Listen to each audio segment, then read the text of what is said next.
I want to talk to you today about something that happens when plans fall apart.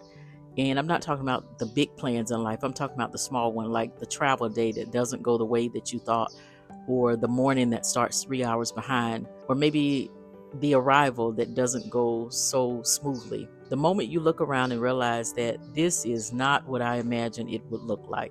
And some of that may be possible today because I'm filming in an environment that is unplanned, unscripted, and it's one that has a lot of interruptions around. So let's see where this goes. I'm filming from a place that I didn't expect it to be because just a few days ago, my travel plans took a turn that I hadn't prepared for. A train that we had booked from Nairobi to Mombasa was delayed for hours. And when we finally arrived 6 hours later to the hotel that we had booked, it wasn't ready to receive us. So we packed everything back into the van and drove another 30 minutes to a different location.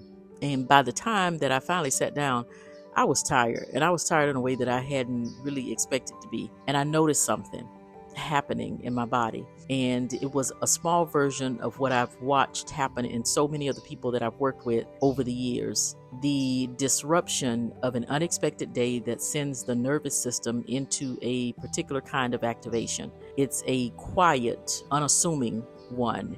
It's not a crisis, it's just a persistent hum of, this is not what I planned.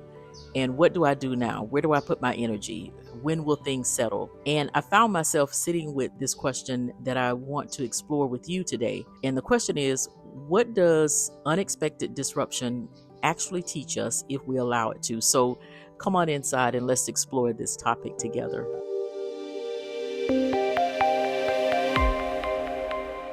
Let me start with what is actually happening in the nervous system when a plan falls apart. Your body loves predictability. And it's not because it's bored or it's rigid. It's because predictability is what allows your nervous system to relax. When you know what is coming next, your body can stop bracing for what is coming next. It can settle into the present moment because it's not spending energy scanning for what might go wrong. So when a plan is disrupted, that whole system gets activated. Even a small disruption, a delayed train, an unavailable hotel room, an unexpected detour can trigger a sense of stress. Your heart rate increases slightly, your muscles tense, your mind starts running through contingencies, your ability to enjoy the moment you're actually in gets compromised because part of you is still trying to catch up with what just changed. And it's not a weakness, of course, it is just biology. And for those of us who tend to be planners and over preparers, people who have organized our whole lives around control as a form of safety, then disruption hits harder than we sometimes realize or even want to admit. The problem is not that disruption happens, of course. The problem is that most of us have never been taught how to be with it. When something doesn't go as planned, the mind immediately starts constructing a story. And it generally goes like, this is terrible. This is going to ruin everything. I should have prepared better. Or why does this always happen to me? This is a waste of time. The whole day is a waste. And sometimes the story is loud. Sometimes it's a little quieter, but almost always there is a story, and the story is rarely accurate. Because in the moment of disruption, the mind is not able to see what the disruption might actually be leading toward. It only sees the loss of the original plan, not the possibility of what might unfold instead. So I want to share something with you because the place that I ended up, the hotel that I had not planned to stay in, or the villa that we drove another 30 minutes to reach after an already long day, is genuinely beautiful. I mean, it is gorgeous here. I am sitting here right now in a spot with a pond and a light waterfall, birds moving through the trees, the sound of life around me, monkeys actually swinging in the trees. And I did not choose this location. It arrived because the original plan didn't work out. And I have found myself asking a question that I want to invite you to sit with too. And it's, how often do we grieve the plan that didn't happen before we can even see what actually did happen instead? Here's where I want you to really lean in. And I'm not going to tell you to just be grateful when a plan falls apart. I don't think that's the lesson. Sometimes disruptions are genuinely frustrating, and sometimes they cost you time, they can cost you money, sleep, or energy that can't easily be replaced.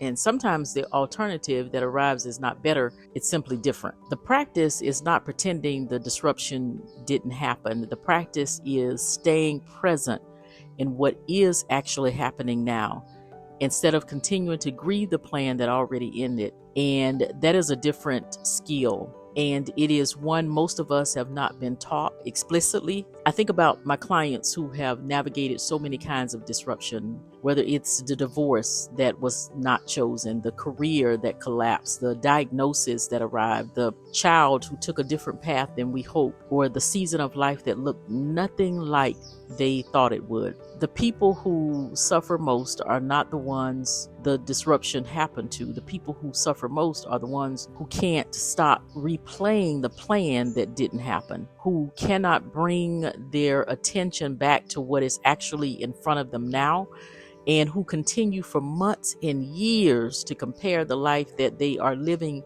against the life that they thought they would be living. And that compromise is exhausting. It's tiring, and it is one of the most quietly destructive habits a nervous system can maintain. Here's what I've been sitting with over the past few days. Small interruptions are training grounds. They are the everyday moments where we get to practice the skill that we will need for the bigger ones. A delayed train teaches you how to be with an unexpected schedule. A hotel that is not ready teaches you how to adjust without escalating. A morning that does not begin the way that you plan teaches you how to move into the day anyway. And the practice that we do in those small moments, the breath that we take, the way we speak to ourselves, the quiet decisions to look at what is actually in front of us rather than what was supposed to be, that practice is what prepares us for the disruptions that are not small. It prepares us for the loss that we didn't see coming, the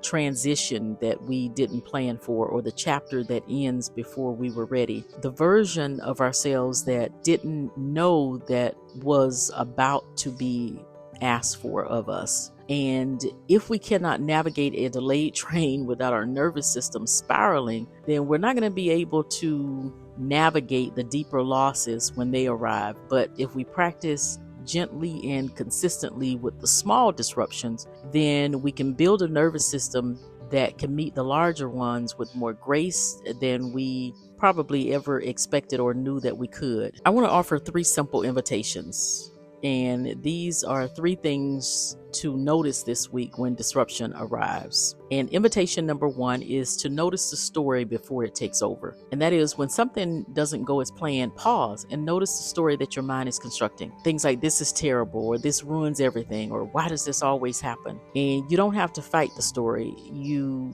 don't have to correct it. But I do invite you to notice it, because a story that has been noticed is easier to release than a story that you didn't know you were telling yourself. The second invitation is to ask a different question. Instead of why did this happen, try asking what is possible now. And that is not a spiritual bypass.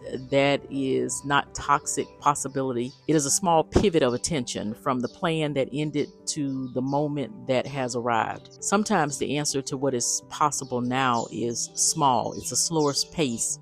It's an unplanned view. It's a conversation with a stranger, a different meal than you would have chosen. Sometimes the answer is more significant than you expect. And either way, asking the question is what shifts your body from grieving to present. And then the third invitation is to notice what you are missing while you are grieving the plan. And this is the one that I keep coming back to. When I was frustrated about the delayed train and the hotel that was not ready, I almost missed something important. The place I ended up, the quiet morning that I'm experiencing, the sound of the birds, as you can hear behind me, perhaps, or the waterfall, the stillness that has become part of my day because the original plan didn't work. And if I had stayed inside the disappointment, I might not have noticed any of it. And I want to ask you this question gently. How often has that been true in your life? How often have you stayed so long inside the grief of a plan that fell apart that you missed the possibility that was quietly unfolding in front of you. I want to close with something I believe deeply. Not every disruption is a gift. Some are genuinely painful, and pretending otherwise doesn't serve me or you well. But almost every disruption carries something within it, some invitation, some redirection, some small opening that we can't see while we're still grieving what was lost. And the ability to eventually turn toward what has arrived, even while we honor what didn't, is one of the most important skills a nervous system can develop. The train I was on stopped being about getting somewhere on time. The hotel that was not ready stopped being about the reservation. Both became about a bigger question. And that question is, can I be present in the life that is actually here rather than only in the life I thought I would be living? That question is not just about travel. That question is about everything. If your plan is falling apart today, then I hope you hear something in this conversation. You do not have to pretend that it didn't. You do not have to skip past the disappointment. But when you are ready, and only when you are ready, I invite you to ask the question that changes everything. And that question is, what is possible now? And sometimes the answer will surprise you. Sometimes the answer will look like exactly the kind of moment that I'm sitting in right now. One that was never on the itinerary, but somehow feels like exactly where I was supposed to end up. And before you go, I want to ask you something. What is a disruption in your life right now that you have been fighting against, when maybe the invitation is simply to be present in what has actually arrived? And of course, you don't have to share the response to that question publicly, but I do invite you to name it for yourself. And if you feel so, to drop one word in the comments. And that word might be travel, career, relationship, health, family, season. I'd love to hear from you. Thank you again for being on this journey with me as we continue to explore possibilities for the heart and mind. I look forward to seeing you in the next video.